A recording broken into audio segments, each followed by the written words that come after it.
Welcome to EPG Pachala. I'm Dr. Venu Satini from the Department of Philosophy, University of Hyderabad.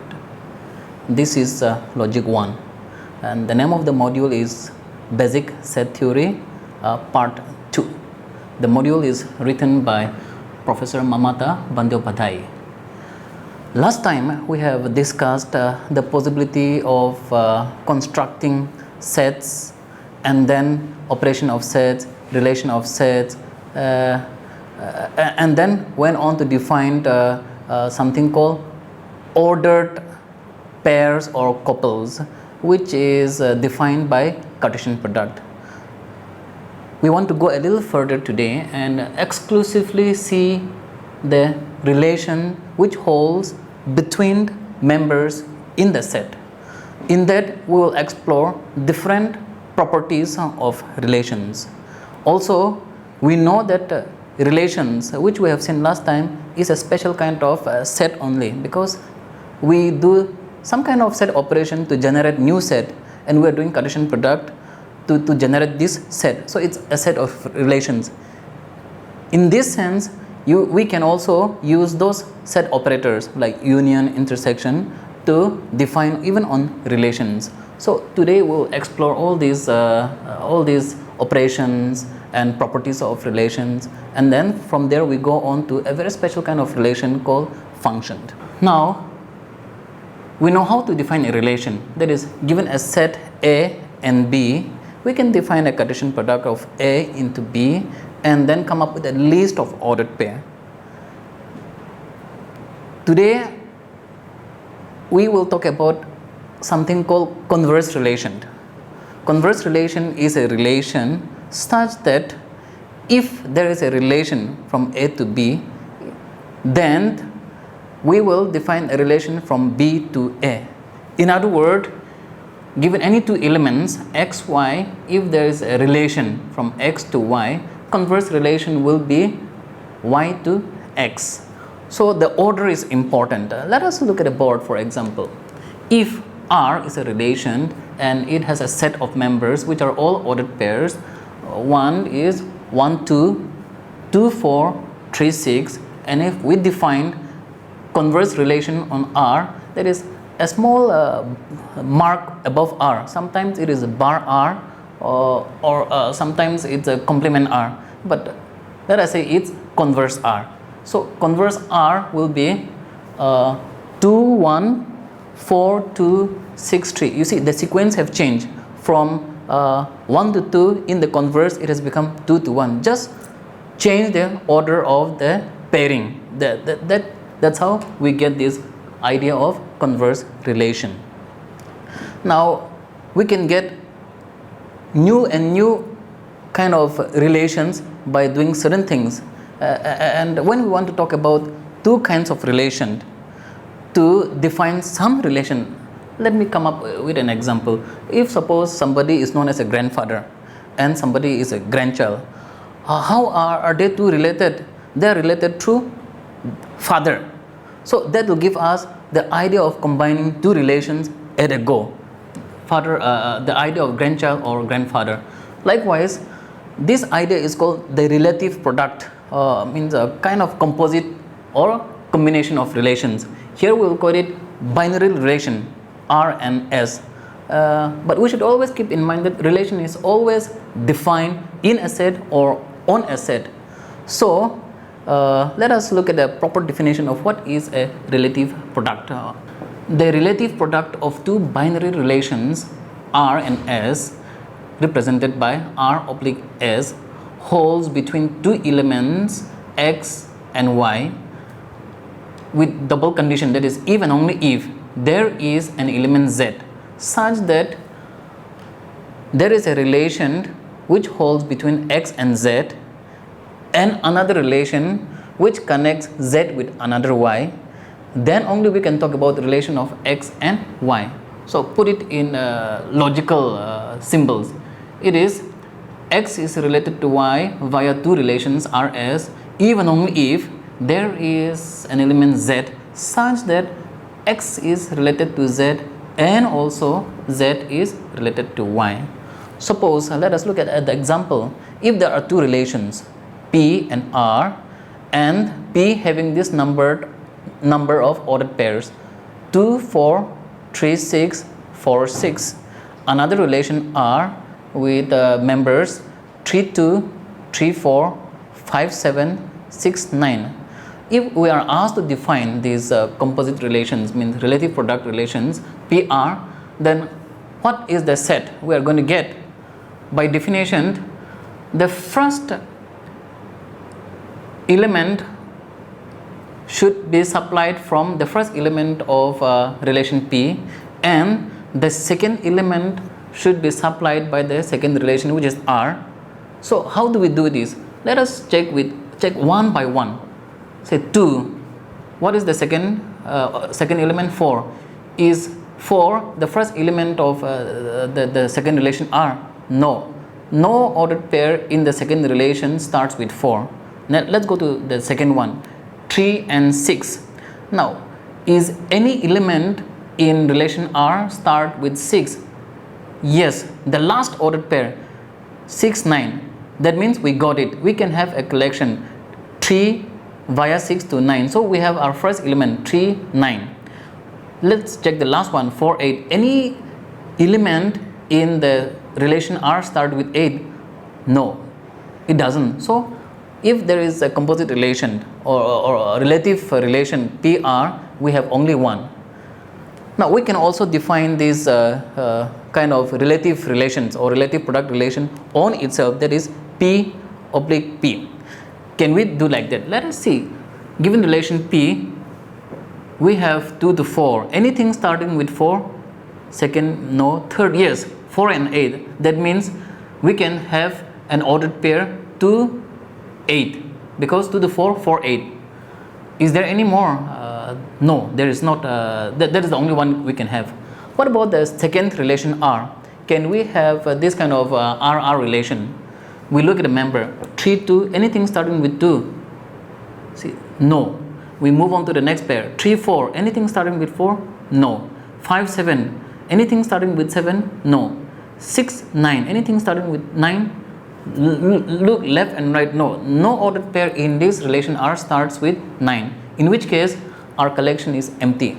It means null set or void or empty set, which is lambda. Now we talk about this kind of converse relation and let us say binary relations, where we use two relations to define relation of two entities via the third element. We can also talk about properties of relation. What kind of relation holds between two things will give us the property of such a relation, in which case there are n number of formal properties of relation, and we will explore them one by one. Perhaps in our ordinary conversation or language, we have come across words like reflexive or symmetric or transitive. These are actually formal definitions which have been given to us from set theory. So we'll begin with reflexive relation. What is a reflexive relation?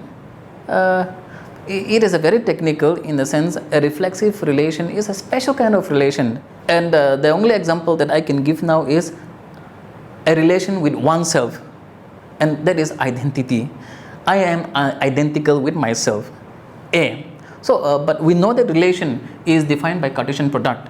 So if we have just one element of a set A, define a Cartesian product of A into A, we have ordered pair AA. So A is related to itself by relation of identity. In this case, this is reflexive relation. So let us look at the technical definition, how it is been defined for us. A relation R is reflexive in a set A.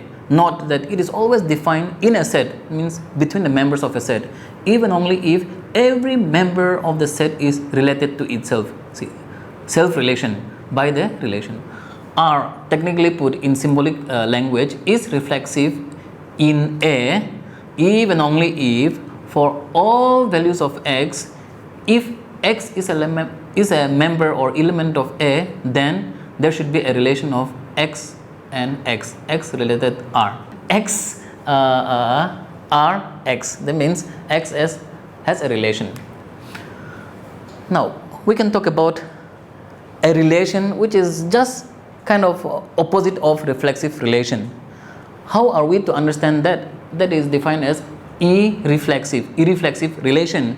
Technically put, we can see it like this. A relation R is irreflexive in a set, let us say A, set A, even only if no member of the set is related to itself by the relation. Let us look at the screen. R is irreflexive in A, even only if for all values of x, or for each x, if x is a member of A, then there cannot be any relation within itself. A is not possible. So let us look at some concrete example. If we have a set A having 3 members 2, 3, 4 and another set B having 2 members 1, 2, then we can define a relation on A. That means Cartesian product of A into A will give us these numbers 1, 2, 2, 2, 3, 2, 3, 3 and 4, 4. Another relation, let us say 3 relation 2, then we have 1, 3, 2, 4 and 1, 1. The question can be raised, is relation 1 R1 reflexive in A? Let us look whether it satisfies the condition, whether R1 is reflexive. What is the definition? For every member, let us say here every member is 2, 3, 4, there should be a relation such that it is related to itself. That means it should have 2, 2, 3, 3, 4, 4. In R1, do we have this one? First element, no. Second, 2, 2, yes. 3, 2, no. 3, 3, yes. 4, 4, yes. So R1 is reflexive. What about another relation? Let us say, what if we define relation R on the set B? In set B, that means, is it reflexive? Yeah, look at this one. Set B has 1 and 2. Do we have 1, 1 in relation 1? No. In other words, it is not reflexive. But is it irreflexive? That means it should not be related to itself. But we find that there is 2, 2. In which case it is also not reflexive. So we will say it is neither reflexive or irreflexive when we consider the set B. In other words, the relation like reflexive or irreflexive will be always understood or defined in relation to the set which we are talking about. So though the relation is same, relation 1, the properties change when we see set A and when we took a look at another set, set B. We go on to another property of relation which is called symmetry. Now symmetry is interesting because it often confuses us. For example, think about love. Love is a relation between two people, but is it symmetric? Our immediate intuition is to say yes, but love is not symmetric. In a sense, I may love a girl, but that girl may not love me. So relation, if I go out, it doesn't come back to me. And symmetric is defined like that. If there is a relation from A to B, there must be a relation from B to A also. So what about lovers? Yes, lovers are such that if A loves B, B also loves A. That's why they are called lovers. So lovers is a good example of symmetric relation. What about brotherhood? Brother. Temptation again is to say yes. For example, John is my brother, and I say, and if I am a brother of John, then John also is a brother of me. But think about a situation where there is John and Mary. John is a brother of Mary, but you reverse the sequence. Mary is not a brother of John, in which case it is not. So how do we understand this technically? Look at the definition. R is a symmetric relation in the set A, even only if for any two elements x, y, or for all x, for all y, if x is a member of A and also y is a member of A, and there is a relation. And so we will later on consider some example to explain this one, but before that, let us look at another related property which is called asymmetry. How do we define asymmetric? Again, let us look at the screen. It is being defined as a relation such that for all x and for all y, if x, y are both members of A, and there is a relation from x to y, it is not the case. If there is a relation from x to y, it is not the case, then there is no relation from y to x. Ordinary example again. Can we think of ordinary example which is asymmetric? I can give one. A relation between mother and child. There is a person, mother, that is a Sonia Gandhi, and then son Rahul Gandhi. Now, if I put Sonia first and then Rahul and then define a relation, it is one of motherhood. But if I put Rahul first and then Sonia later, it doesn't become motherhood. In other words, motherhood is asymmetric. You cannot define the same relation between these two even if there is a change. That this relation is one directional. It goes only one way, it cannot come back. That is asymmetric. We can go on to talk about another interesting property which is called anti-symmetric, and it has been technically defined like this. R is anti-symmetric relation in a set A or on a set A even only if there are two elements x, y, and for all x, y being a member of the set A, and there is a relation, let us say x and y, and also there is converse relation, that means y to x, then x is equivalent to y. In other words, we are saying x is related to y, y is also related to x.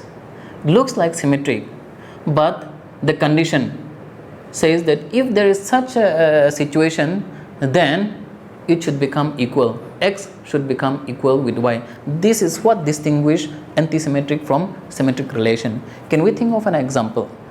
Actually, we have talked about subset relation. In which case, if A is a subset of B, B is also a subset of A, then we know that these are identical. So in which case they become equal, or even sometimes greater or less in number theory. It can become, or the better example could be equality.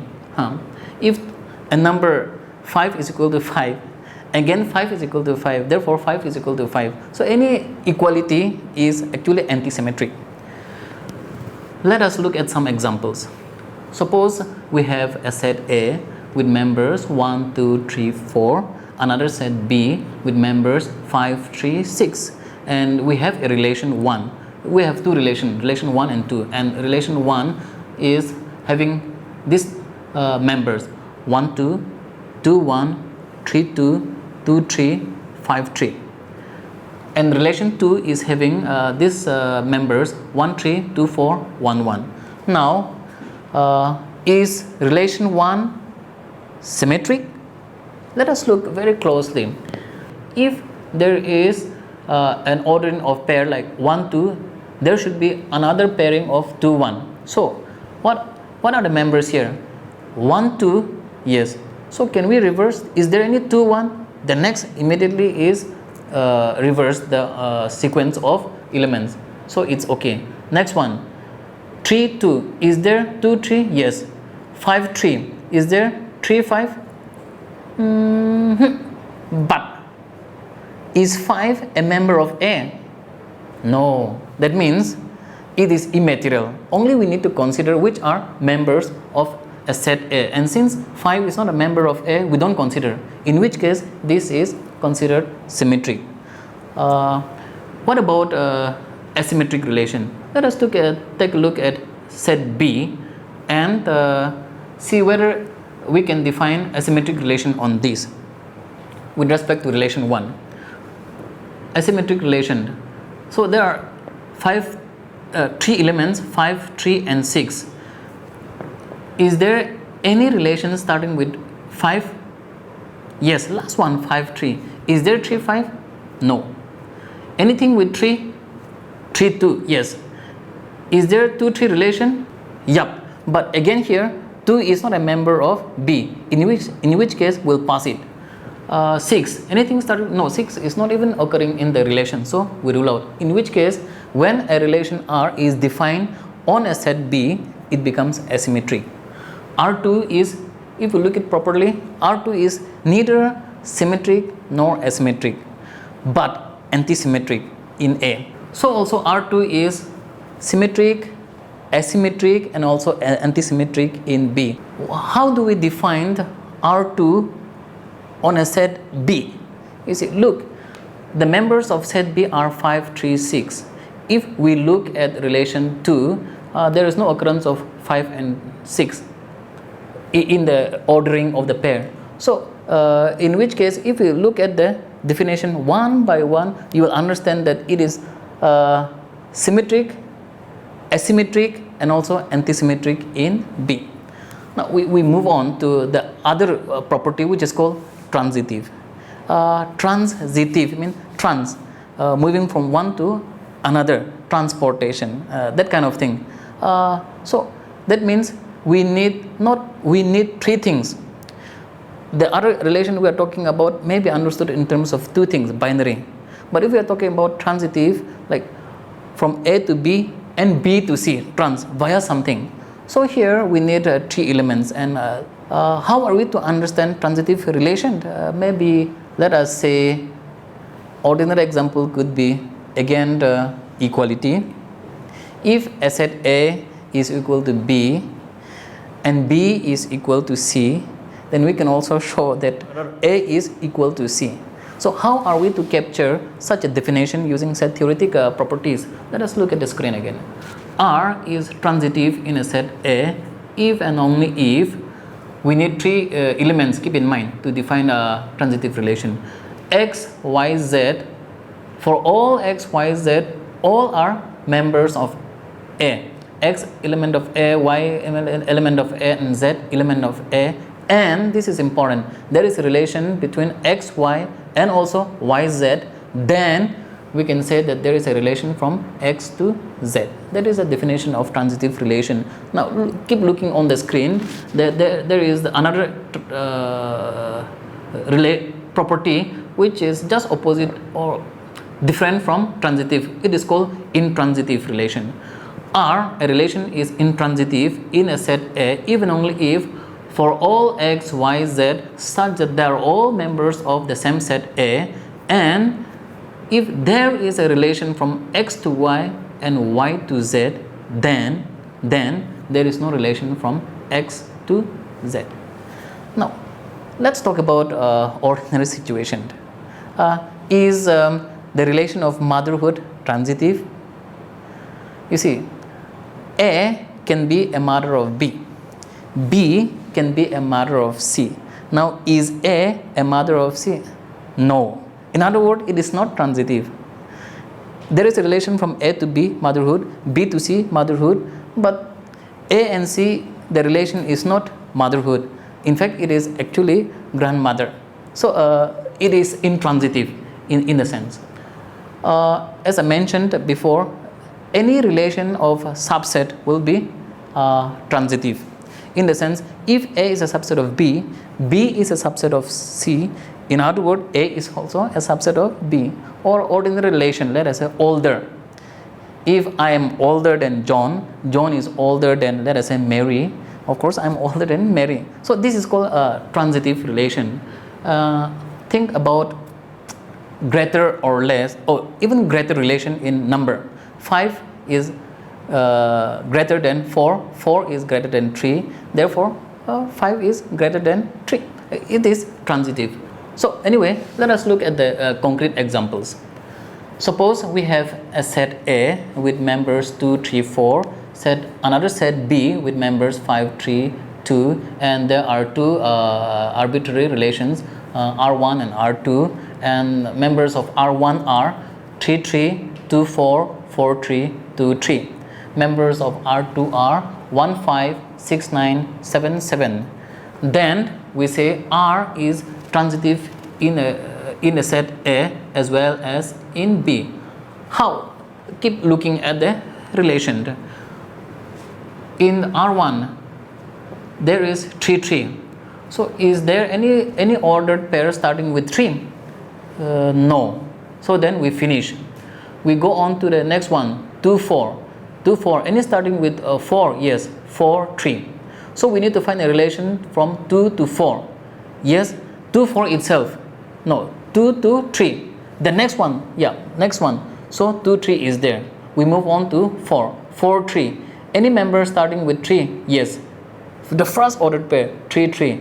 So is there any pairing with 4 3? That itself is 4 3 itself is the third one. What about 2 3? 3 3 and then 3 3. So 2 3. That's how it is transitive. We are defining these properties with the help of material implication. It means condition if then. That means we will say yes only if the condition is satisfied. If. But if the part is not satisfied, then by definition, or we say vacuously, it is true or satisfied. So in R2, 1 5 is there, but no pairing is starting with 5. Gone case. So default, it is satisfied. 6 9, no number is starting with 9, so it is also gone. 7 7, yes, but 7 7 7 is not a member of either A or B, in which case we cannot. So it is interesting to say that relation 2 satisfies both a condition of transitive and intransitive, even with respect to both set A and B.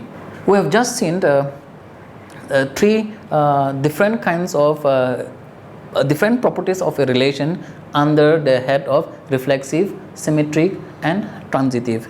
There is another relation about which I want to talk now. It is connectedness. What do we mean by connectedness? Here let me take a small example of a family.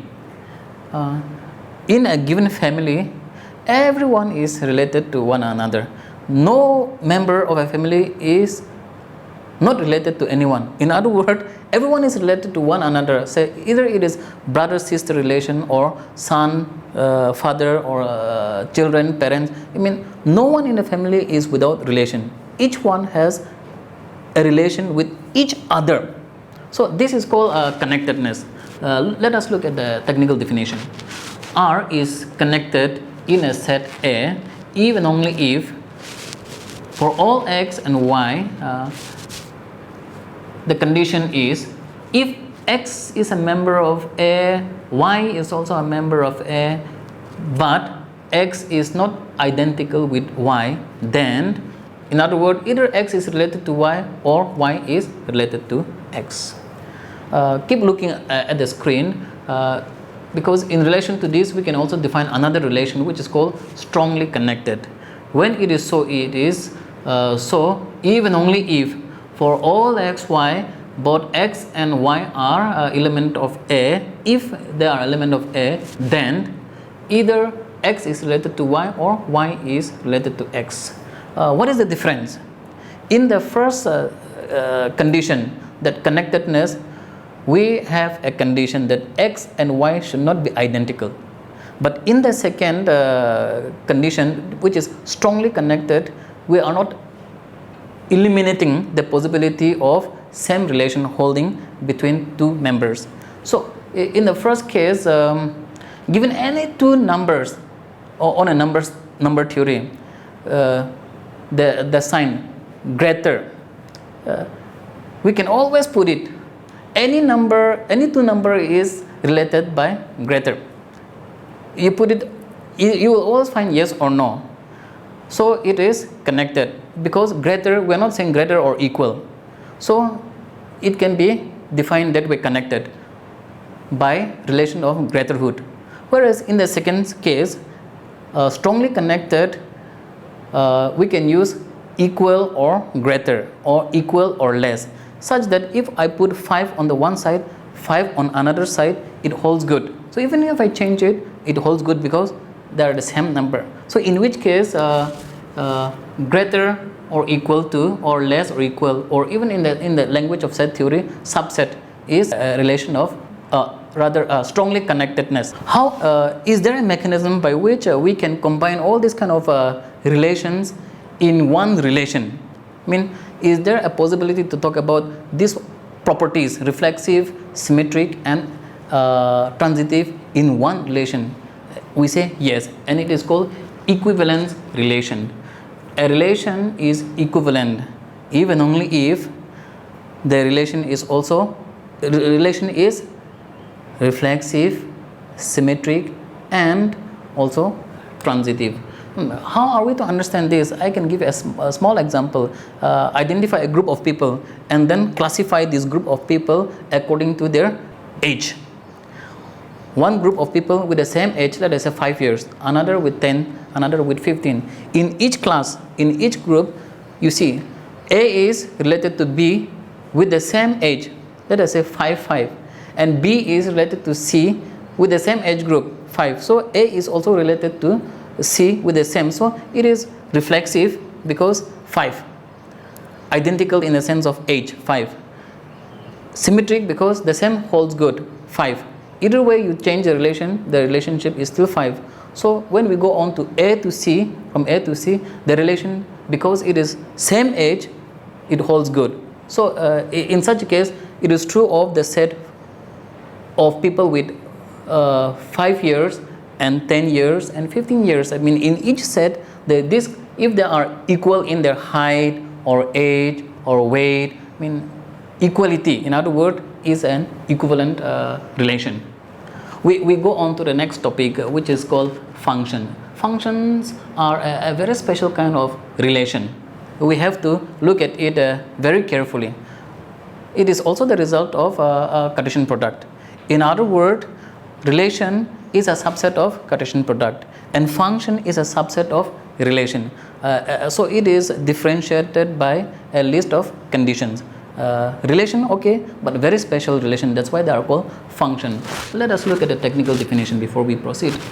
A relation R is a function even only if for all x, y, z such that there is a relation from xy, I mean xy is a relation of R, and also xz is a relation of R, then y is equal to z.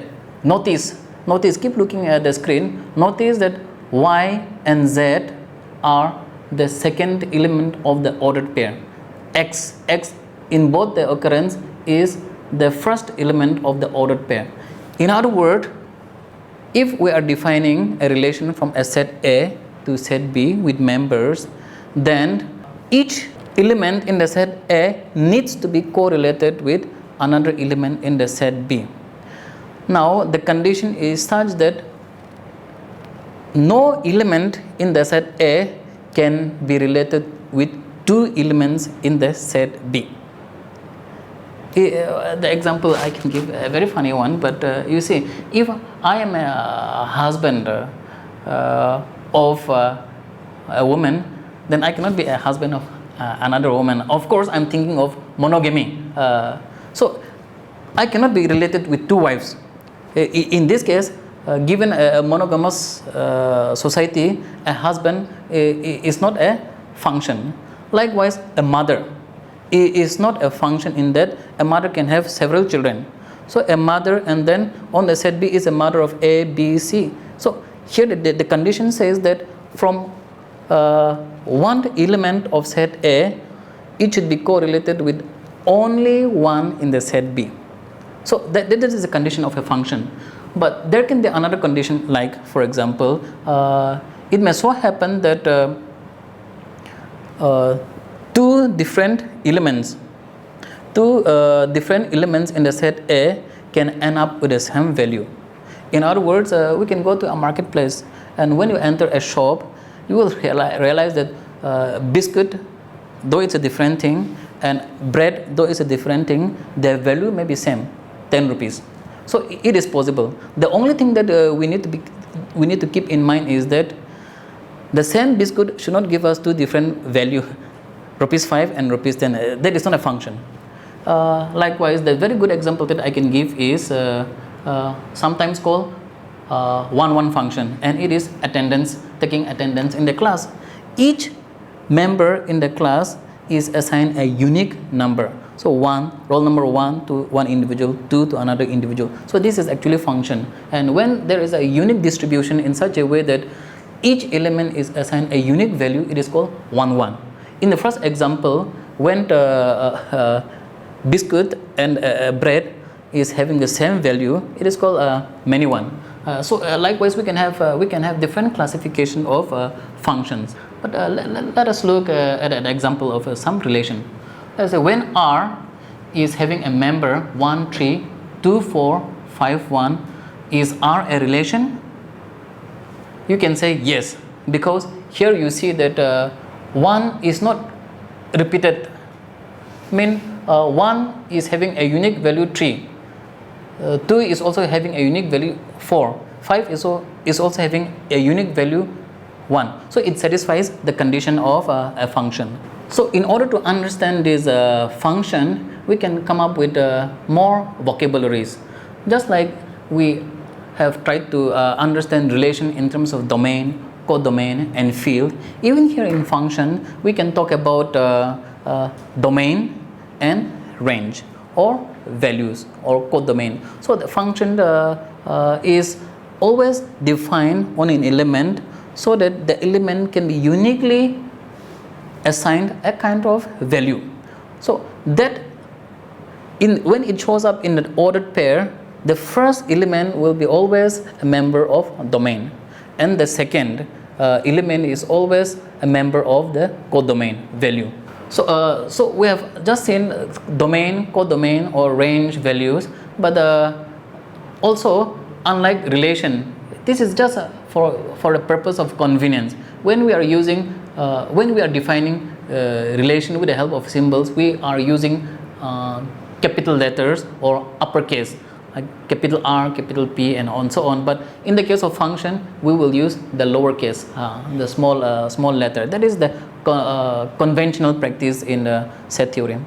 Now I've mentioned that function is a very special case of relation, and I have also explained that relation are a very special case of set, because they are the result of operating two different sets, which we call it Cartesian product.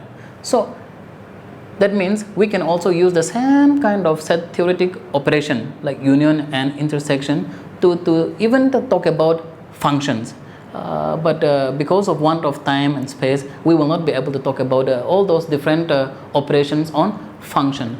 However, just like relation and converse relation, we can also talk about an interesting property of function.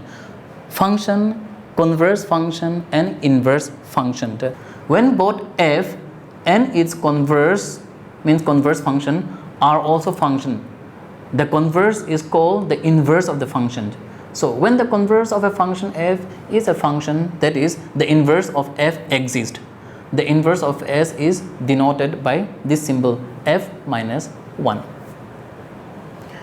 So with the help of these definitions like functions, converse functions and inverse function, we can actually do some operations or some kind of formal reasoning, for which we may have to look at the board again. When the inverse of a function exists, we have the following identities. That is 1. On the left hand side of the equation, we have inverse function of x is x, and number 2, function of the inverse function of x is x. That means if both sides, function and its converse functions, are also function, then these two equations are possible. Given a function, we may find its inverse by using these identities. For example, we can do these derivations. Let a function of x is equal to x minus 5, and then we will do the numbering 1. Then substitution, we can substitute the rule of substitution, substitute inverse function of x by x. So both the side you substitute. Every occurrence of x is to be replaced by inverse function, because we have seen that they are equal. Now if that is done, we can have function of inverse function of x on the left hand side, and on the right hand side inverse function of x minus 5. So using 2, the above equation we have seen 4, using 2, that is function of inverse function of x is x. Now we can have this step, x equal to So the whole thing has been replaced, left hand side has been replaced by x. X, keep in mind, is coming from equation number 2. Now on the right hand side we have done nothing, so the same thing, it's still the same, inverse function of x minus 5. The next step is, now if they are identical, we can change the position. This is commutation. So bring the whole left hand side to right hand side and right hand side to left hand side, and then finally the equation we have is inverse function of x is equal to x plus 5. We go on to another special type of function, and this idea also we got it from the relation. We can talk about combining two relations in one. Like we have three elements, x, y, z, and then two type of relation. If x is related to y and y related to z, then we can show relation from x to z. Just like that, in function also we can talk about two functions to pick out a unique value. So we call them sometimes composition of function or composite function. Let me give a technical reading. The composition of function means using two functions, let us say f and g, is expressed as f o g or f of g of given argument x. So in equation, function of g is also function of x, is equal to f o g of x. So now we keep looking at the screen. Suppose we have a function set of functions like f, g and h. We can find functions like f of g, h of g, or h of f of g, means more and more functions, and so on. That means we can keep on having more and more complex kind of function. Perhaps we keep looking at the screen, we can explain with the help of one example. Let us try to find the function g of f given the argument x, given that. So step number 1, keep looking at the step because steps are important. Step number 1, we are saying function of x is equal to 2x plus 3. The next step, let's say function of g over x give us 5x. Now in the step 3, by virtue of step number 1, we will have this g of f over the argument x is equal to g and 2x plus 3. How did we get this one? It's because of the definition of composite function. Once we have this equation, you look by virtue of, I said, keep looking at the steps. So in the step number 3, with the help of step number 1, we have derived this equation. The next, on the left hand side, it remains the same. Then on the right hand side, by step number 3 and step number 2, we can derive 5 of 2x plus 3. Ultimately, what we get is 10x plus 15. So coming back, you see, given a function, we can generate more and more functions, and a function is to help us pick a unique value. So if we don't know the value of a certain number, we can use a lot of functions and then find a unique value. To use as a small example, addition is a function. So 5 plus 6 is an addition of is a function of addition. Together I can say plus 5. See, now I'm using another function, plus 5. Again, it can give to certain argument, but certain value. But before I go there, on the left hand side, I can still give another function, say plus 8. Now all these are function adding one by one, and on the right hand side, I can give a unique value. So this idea of function actually help us to understand the language of mathematics, or so to say, that is where we are coming to our main important focus. This is language of logic. It is with this that I want to conclude this module on set theory. How do we understand theory, set theory in relation to logical theory or logic? It is this that set theory provides us with powerful tool or call it language, so that we can understand modern symbolic logic. When we study logic, we see it as a kind of language. So logic will be the language and set theory will be the meta language. In other words, it is in the language of set theory we are going to understand or explore the language of logic. So they have this interesting relation between set theory and logical theory. That is why the importance of set theory as a tool for studying logical theory or modern symbolic logic. Thank you.